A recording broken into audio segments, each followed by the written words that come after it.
গালে গালে নবী আলীর দুশমনেরা।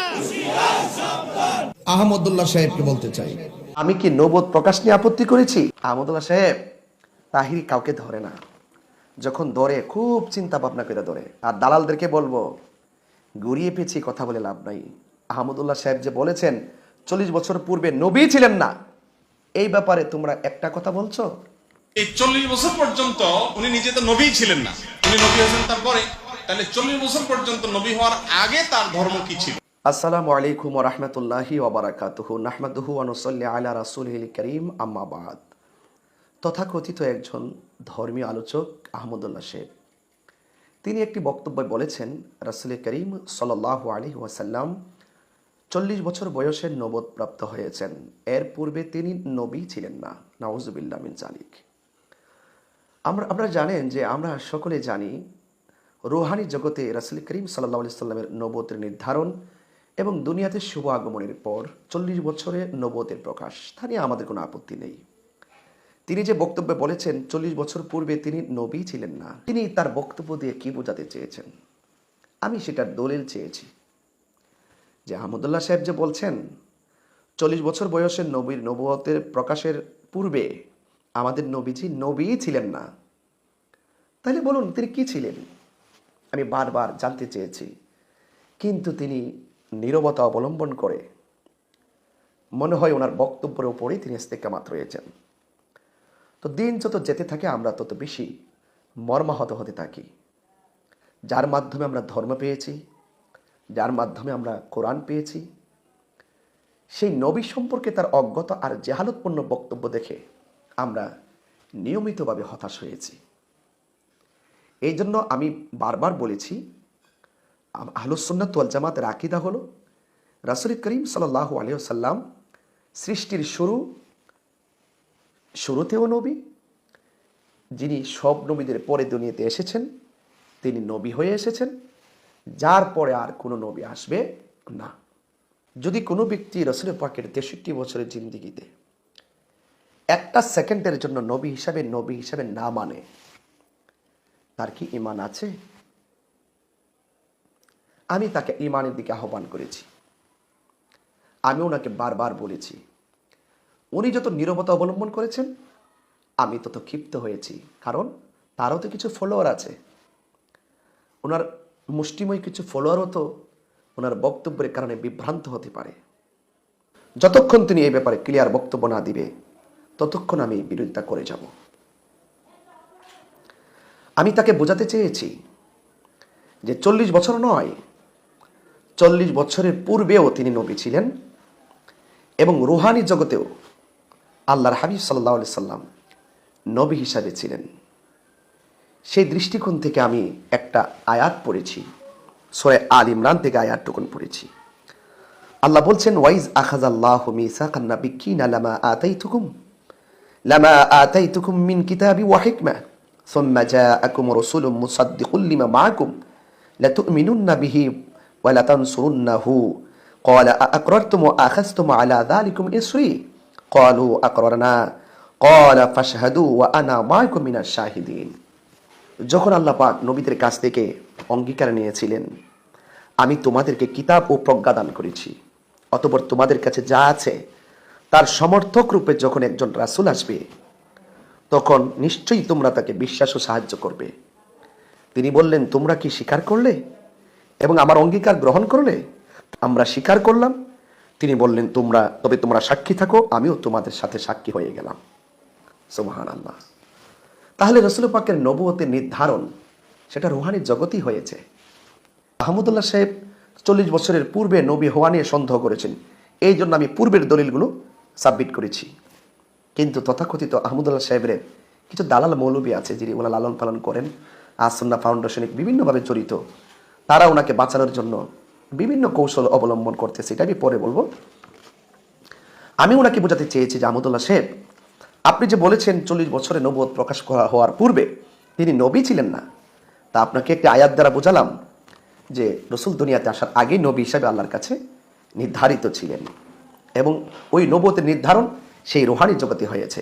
আরেকটি হাদিস আমি পড়েছিলাম, তিরমিজি শরীফের 3609 নম্বর হাদিস, عن أبي هريرة رضي الله تعالى عنه قال قالوا يا رسول الله متى وجبت لك النبوة قال وآدم بين الروح والجسد হযরত আবু হুরায়রা রাদিয়াল্লাহু তাআলা আনহু আবু হুরায়রা রাদিয়াল্লাহু তাআলা আনহু থেকে বর্ণিত তিনি বলেন রাসূল করিম সাল্লাল্লাহু আলাইহি ওয়াসাল্লামকে আমরা জিজ্ঞেস করলাম ক্বালু ইয়া রাসূলুল্লাহ মাতা ওয়াজাবাত লাকান নবুওয়াত কখন আপনার উপরে নবুয়ত আল্লাহ পাক ওয়াজিব করে দিয়েছেন নির্ধারণ করে দিয়েছেন ক্বালা রাসূলুল্লাহ সাল্লাল্লাহু আলাইহি ওয়াসাল্লাম আল্লাহর হাবিব সাল্লাল্লাহু আলাইহি ওয়াসাল্লাম বললেন ওয়া আদামু বাইনা রূহি ওয়াল জাসাদ আদম আলাইহিস সালাম যখন শরীর এবং রূহের মাঝামাঝি ছিলেন তখনই আমি আল্লাহ পাকের কাছে নবী হিসেবে ছিলাম। আরেক জায়গায় বলছেন কুনতু নাবিয়্যা ওয়া আদামু বাইনা রূহি ওয়াল জাসাদ আদমের রূহ এবং জিসিমের যখন অস্তিত্ব নাই, যখন আদম মাটিতে গড়াগড়ি করছে তখন আমি আল্লাহর কাছে নবী হিসাবে ছিলাম।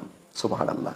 তার মানে বোঝা গেল আল্লাহর হাবিব নবী হিসেবে নির্ধারিত ছিল, নবী হিসাবে এসেছে, দুনিয়াতে শুভাগমন নবী হিসেবে করেছে, নবুয়তের প্রকাশ হয়েছে 40 বছর বয়সে, কিন্তু নবী হিসাবে তিনি এসেছেন। আরেকটা হাদিস সুনানে আহমদের মধ্যে আছে আনিল ইরবাস ইবনে সারিয়া রাদিয়াল্লাহু তাআলা قال سمعت رسول الله صلى الله عليه وسلم يقول إني عبد الله في أم الكتاب لا خاتم النبيين وإن آدم لا منجدل في طينته হযরত ইরবাস ইবনে সারিয়া রাদিয়াল্লাহু তাআলা থেকে বর্ণিত তিনি বলেন আমি রাসূল করিম সাল্লাল্লাহু আলাইহি ওয়াসাল্লামকে বলতে শুনেছি ইন্নী আব্দুল্লাহ নিশ্চয়ই আমি আল্লাহর বান্দা ফি উম্মিল কিতাবি লা খাতামুন নাবিয়্যিন আমি আল্লাহ পাকের লৌহে মাহফুজে শেষ নবী হিসাবে লিপিবদ্ধ ছিলাম ওয়া ইন্না আদাম লা মুনজাদিলুন ফি তিনাতিহি যখন আদম আলাইহিস সালাম মাটিতে মিশ্রিত ছিল, কাদামাটি যুক্ত ছিল, তখনও আমি আল্লাহর কাছে রাসূল হিসাবে কি ছিলাম? লিপিবদ্ধ ছিলাম। ওই লৌহে মাহফুজ আমি লিপিবদ্ধ ছিলাম। সুপ্রিয় দেশবাসী, আহমদুল্লাহ সাহেব আপত্তি যেহেতু 40 বছর নবুয়ত প্রকাশের পূর্বে নবী হওয়া নিয়ে আপত্তি তুলেছেন, এই জন্য আমি ওনাকে সেই দলিলগুলোই দিয়ে বোঝাতে চেষ্টা করেছি রাসূল করিম সাল্লাল্লাহু আলাইহি সাল্লাম নবুয়ত দুনিয়াতে এসে 40 বছরের নবুয়ত প্রকাশের পূর্বেই রূহানি জগতে নবী হিসেবে ছিলেন। মা আমেনার মাস থেকে নবী হিসেবে তিনি দুনিয়াতে শুভাগমন করেছেন। 40 বছর পর্যন্ত আল্লাহ পাকের মর্জি মোতাবেক তিনি আল্লাহ পাকের মর্জি মোতাবেক ছিলেন। তিনি রিয়াজত করেছেন, মুরাকাবা করেছেন, আল্লাহর ইবাদত করেছেন, ধ্যান করেছেন। এটা আল্লাহ পাকের নির্দেশ ছিল, কারণ রাসূল তো আল্লাহর কথা ছাড়া, আল্লাহর অর্ডার ছাড়া রাসূল নিজে মন গড়া কথা বলেন না। ওয়া মা ইয়ানতিকু আনিল হাওয়া ইন হুয়া ইল্লা ওয়াহয়ু ইউহা। ওই ওয়াহি আসছে, হেরা গুহায় কোরআন নাজিল হয়েছে, নবুয়তের প্রকাশ হয়েছে, এটা আমরা সবাই মানি। কিন্তু দুঃখজনক হলো সত্য, আহমদুল্লাহ সাহেব যে এত বড় জঘন্য বক্তব্য দিল, 40 বছর পূর্বে তিনি নবী ছিলেন না, এই ব্যাপারে আহমদুল্লাহ সাহেবের সপক্ষে ওই যে আসুন্নাহ ফাউন্ডেশনে ওই যারা একটু চাকরি বাকরি করে চাকরি বাঁচানোর জন্য আহমদুল্লাহ সাহেবের পক্ষ নিয়ে কি দলিল দিয়েছে শুনেন। আমি আপত্তি তুলেছি কোথায়, আর তারা এসে দলিল দেওয়া শুরু করছে কি দেখেন। আহমদুল্লাহ সাহেবের দালালরা দলিল দেওয়া শুরু করছে কি দেখেন। সহিহ বুখারী শরীফ থেকে একটা হাদিস আনছেন, 3902 নম্বর হাদিস। আর ইবনে আব্বাস রাদিয়াল্লাহু তাআলা আনহুমা قال বুইসা রাসূলুল্লাহ সাল্লাল্লাহু আলাইহি ওয়াসাল্লাম বি40 সানাতান। তারা বর্ণনা করছে হযরত আব্দুল্লাহ ইবনে আব্বাস রাদিয়াল্লাহু তাআলা থেকে বর্ণিত, তিনি বলেন বুইসা রাসূলুল্লাহ সাল্লাল্লাহু আলাইহি ওয়াসাল্লাম বি40 সানাতান। রাসূল করিম সাল্লাল্লাহু আলাইহি ওয়াসাল্লাম 40 বছর বয়সে নবুয়তের প্রকাশ হয়। আর মাকুসা বি মক্কাতা 13 সানাতান। এই সময় রাসূল সাল্লাল্লাহু আলাইহি ওয়াসাল্লাম 13 বছর মক্কা অবস্থান করেছিলেন। ইউহা ইলাইহি তখন তার উপরে অর্থাৎ নবীজির উপরে ওহী চলমান ছিল। সুম্মা উমিরা বিল হিজরা অতঃপর নবী পাকের উপরে হিজরতের নির্দেশ, নবী পাক সাল্লাল্লাহু আলাইহি ওয়াসাল্লাম হিজরতের নির্দেশ পান। বা হাজারা 10 সিনিনা এবং রাসূল সাল্লাল্লাহু আলাইহি ওয়াসাল্লাম হিজরত করে সেখানে তিনি 10 বছর কাটান। ওয়া মাতা অতঃপর রাসূল সাল্লাল্লাহু আলাইহি ওয়াসাল্লাম দুনিয়া থেকে ওফাত গ্রহণ করেন। ওয়া হুয়া ইবনু সালাসি ওয়া সিদ্দিন এবং রাসূল সাল্লাল্লাহু আলাইহি ওয়াসাল্লাম হায়াত পেয়েছেন দুনিয়ার জিন্দেগিতে 63 বছর। আচ্ছা বলুন তো এখানে কি লেখা আছে? রাসূল করিম সাল্লাল্লাহু আলাইহি ওয়াসাল্লামের নবুয়তের প্রকাশ পেয়েছে 40 বছর বয়সে। তো আমি কি নবুয়ত প্রকাশ নিয়ে আপত্তি করেছি, নাকি 40 বছর আগে নবী ছিল না? আহমদুল্লাহ সাহেব যে বলছে 40 বছর আগে নবী ছিল না, আমি আপত্তি করছি এই বক্তব্যে। আমি আপত্তি করলাম কি, আর দালালগুলো এসে দলিল দেওয়া শুরু করেছে কি? পাবলিককে বোঝাতে চাচ্ছে যে আমরা নবী পাকের 40 বছরের নবুয়তের প্রকাশকে মানি না।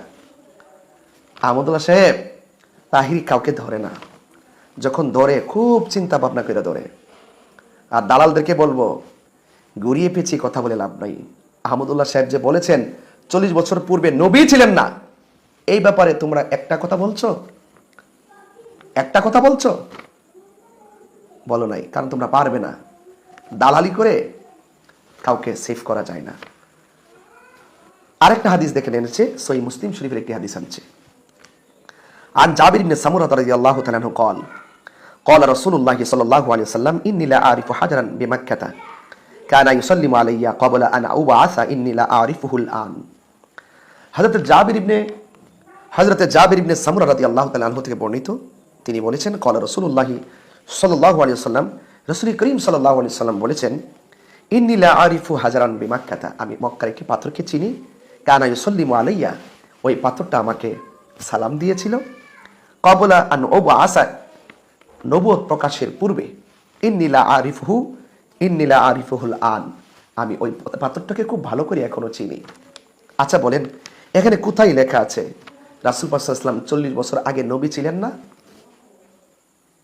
এখানে কোথায় লেখা আছে 40 বছর পূর্বে তো তিনি নবী ছিলেন না? উল্লেখ আছে? এখন দালালগুলো যে দলিলটা দিয়েছে, দেখেন আমার কষ্ট লাগে, ওরা জেনে শুনে সত্যকে গোপন করে। এখানে লেখা আছে নবীর নবুয়ত প্রকাশের পূর্বে একটি মক্কার পাথর নবীকে সালাম দিয়েছে। আচ্ছা বলুন তো, এই হাদিসটা দ্বারা তারা কি পাথরের পক্ষ নিয়েছে না নবীর বিরুদ্ধে গিয়েছে? নবীর সম্মান তাদের সহ্য হয় না, পাথরে সালাম দিয়েছে, আপনাকে সালাম দিব?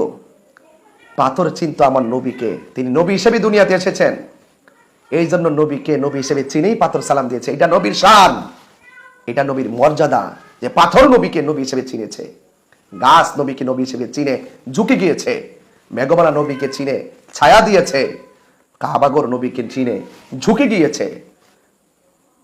কিন্তু তথাকথিত আহমদুল্লাহ সাহেবরা এবং আস-সুন্নাহ ফাউন্ডেশনে কিছু দালাল আছে চাকরি বাঁচানোর দায়ে আহমদুল্লাহকে আড়াল করার জন্য তারা এই দলিলগুলো টেনে এনেছে।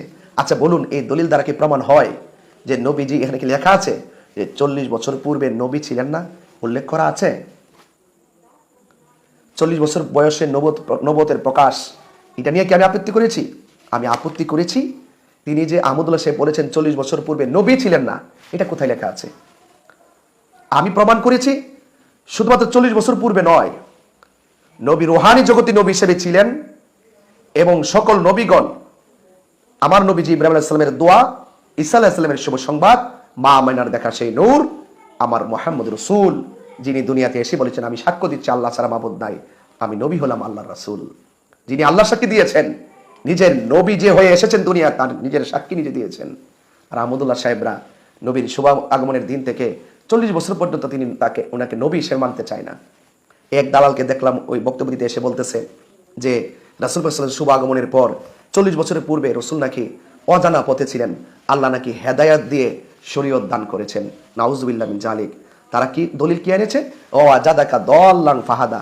দেখেন, আমরা সারা জীবন তাদের সাথে যুদ্ধ করেছি, তারা অর্থ করতেন রাসূল সাল্লাল্লাহু আলাইহি ওয়াসাল্লাম পথভ্রষ্ট ছিল, আল্লাহ পাক তাকে সঠিক পথ দেখিয়েছেন। নাউজুবিল্লাহ মিন জালিক, নাউজুবিল্লাহ মিন জালিক।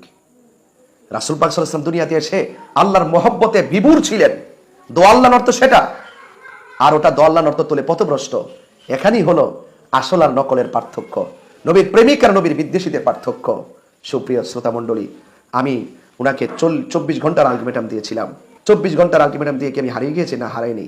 কওমির একজন দায়িত্বশীল যার সাথে আমার কথা হয়েছে, উনি আমাকে বলেছিলেন যে তাইরি সাহেব, আপনি আহমদুল্লাহ সাহেবের বিরুদ্ধে মামলায় না গিয়ে আপনি একাডেমিক দলিল থাকলে আপনি দেন, আইনিভাবে যাওয়ার দরকার নাই, আমার সাথে আগামীকাল দেখা হবে, দেখা হলে আমি আহমদুল্লাহ সাহেবকে এই ব্যাপারটা বলবো। তখন আমি ওনাকে বলেছিলাম যে আপনি আহমদুল্লাহ সাহেবকে বলবেন, তিনি যদি ওনার বক্তব্য এক্সপান্স করে অথবা ওনার কাছে ব্যাখ্যা থাকলে যদি ব্যাখ্যা দেয় যে 40 বছর আগে তিনি নবী ছিলেন না, এই মর্মে যদি তিনি ব্যাখ্যা দেয়, এই ব্যাখ্যার বিশ্লেষণ আমরা দেখব। আর দেখাতে ব্যর্থ হয়, তাহলে যদি আহমদুল্লাহ সাহেবরা যদি এই যথাযথ ব্যাখ্যা বিশ্লেষণ দিতে ব্যর্থ হয়, অবশ্যই আমরা দালিলিক লড়াই করব, আইনি লড়াই করব। আর যদি ভুল স্বীকার করে, এটা হয়তো এটি উচিত, মানুষের ভুল হতে পারে, সেটা যদি ভুল স্বীকার করে, অবশ্যই আমাদের মন এত তুচ্ছ নয়, আমরা ব্রড মাইন্ডের মানুষ। আশা করি আহমদুল্লাহ সাহেব ওনার বিভ্রান্তি থেকে ফিরে আসবে, আর দালালগুলো চাকরির জন্য সত্যকে গোপন করে মিথ্যার আশ্রয় নিবে না, তারাও হেদায়েতের রাস্তায় আসবে, এই আশাবাদ ব্যক্ত করছি। আসসালামু আলাইকুম ওয়া রাহমাতুল্লাহি ওয়া বারাকাতুহু।